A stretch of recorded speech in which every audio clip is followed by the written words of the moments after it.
একজন স্ত্রীর চাহিদা তখনই বেড়ে যায় যখন স্বামীর সাথে তার মানসিক দূরত্ব বেড়ে যায়।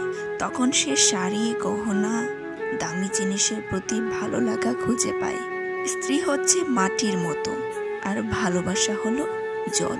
এই দুটিকে একসাথে মিশিয়ে আপনি নিজের ইচ্ছে মতো যে কোনো আকৃতি দিতে পারবেন। আপনার স্ত্রী কখনোই আপনার কাছে লক্ষ টাকার চাহিদা করবে না যদি আপনি সময় করে মাঝে মধ্যে তাকে 20 টাকা দামের ফুচকা খেতে নিয়ে যান। যত্নে যেমন সম্পর্ক মজবুত হয়, ঠিক তেমন অযত্নে নষ্টও হয়। একটা উদাহরণস্বরূপ, বিয়ের আগে একটা মেয়েকে ইমপ্রেস করার জন্য একজন পুরুষ কত কিছুই না করে। রোজ নিয়ম করে কল করা, খোঁজ নেওয়া, সময় বের করে দেখা করা, ঘুরতে নিয়ে যাওয়া, সব প্রেমিকার মন জয় করতে।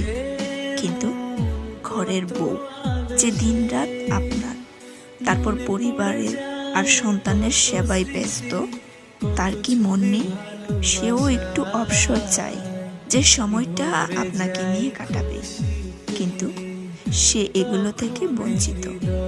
প্রেমিকার মতো এত কেয়ার নয়, এর অর্ধেক কেয়ার বউ পেলে সে গর্বে ফেটে পড়ে নিজের স্বামীকে নিয়ে। আপনি যদি মাঝে মধ্যে তাকে ঘরের কাছে একটু সাহায্য করেন, শখ করে একটু বাহিরে খোলা আকাশের নিচে গিয়ে একটু বসেন, সে তাতেই খুশি।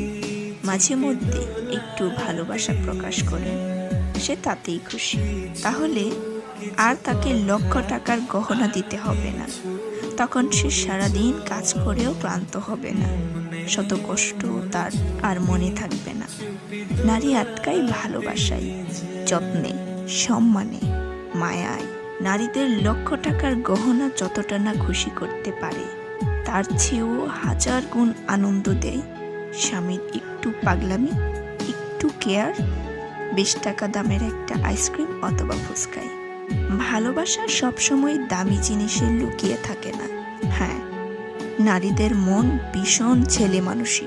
কিছু ক্ষেত্রে অল্পতেই ভীষণ খুশি, আবার খুব ঠুনকো একটা কষ্টে আকাশে মেঘ জমা কষ্ট লুকিয়ে থাকবে।